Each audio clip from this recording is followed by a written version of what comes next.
ओम श्री सद्गुरुदेव भगवान की जय। धर्म की जय हो, अधर्म का नाश हो, प्राणियों में सद्भावना हो, विश्व का कल्याण हो, सबका मंगलमय हो। सर्वे भवन्तु सुखिनः, सर्वे सन्तु निरामया। श्रीमद् भगवद गीता के अध्याय 2 के श्लोक संख्या 45 में श्री भगवान ने मनुष्य को आत्मवान या आत्मपरायण बनने का ज्ञान दिया है। श्री भगवान कहते हैं, त्रय गुण्य विषया वेदा निस्त्रय गुण्यो भवार्जुन निर्द्वंदो नित्य सत्वस्थो निर्योग क्षेम आत्मवान। अर्थात वेदों में मुख्यतः प्रकृति के तीनों गुण कौन कौन से, सतोगुण, रजोगुण और तमोगुण का वर्णन हुआ है।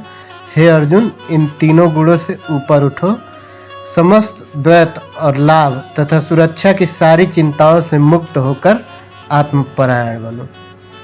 कहने का तात्पर्य यह है कि सारे भौतिक कार्यों में प्रकृति के तीनों गुणों की क्रियाएं तथा प्रतिक्रियाएं निहित होती हैं। इनका उद्देश्य कर्म फल होता है, जो भौतिक जगत में बंधन का कारण है। वेदों में मुख्यतः ऐसे कर्मों का वर्णन है जो फल की प्राप्ति की इच्छा के साथ की जाती है, अर्थात सकाम कर्म का वर्णन है, जिससे सामान्य जन क्रमशः इंद्रिय तृप्ति के क्षेत्र से उठकर आध्यात्मिक धरातल तक पहुंच सके। अर्थात जो हमारे भौतिक सुख हैं उनसे ऊपर उठकर आध्यात्मिक सुख के बारे में सोच सकें। कृष्ण शिष्य तथा मित्र के रूप में अर्जुन को सलाह देते हैं कि वह वेदांत दर्शन के आध्यात्मिक पद से उठकर पद तक ऊपर उठे, जिससे ब्रह्म ज्ञान की प्राप्ति हो। इस भौतिक जगत के सारे प्राणी अपने अस्तित्व के लिए कठिन संघर्ष करते रहते हैं तथा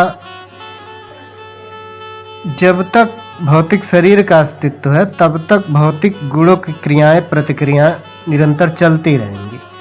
मनुष्य को चाहिए कि सुख दुख शीत ग्रीष्म जैसी द्वैतताओं को, जो द्वैत विचारधारा है, इसको सहना सीखे, हानि लाभ की चिंता से मुक्त हो जाए, जय पराजय की चिंता से मुक्त हो जाए। जब मनुष्य कृष्ण की इच्छा पर पूर्ण रूप से आश्रित हो जाता है, यानी कि जो कुछ भी कर रहे हैं वो कृष्ण कर रहे हैं, इसमें मेरी किसी भी प्रकार की इच्छा समाहित नहीं है, तो वह अत्यंत ही दिव्य अवस्था को प्राप्त होता है। जय श्री कृष्ण।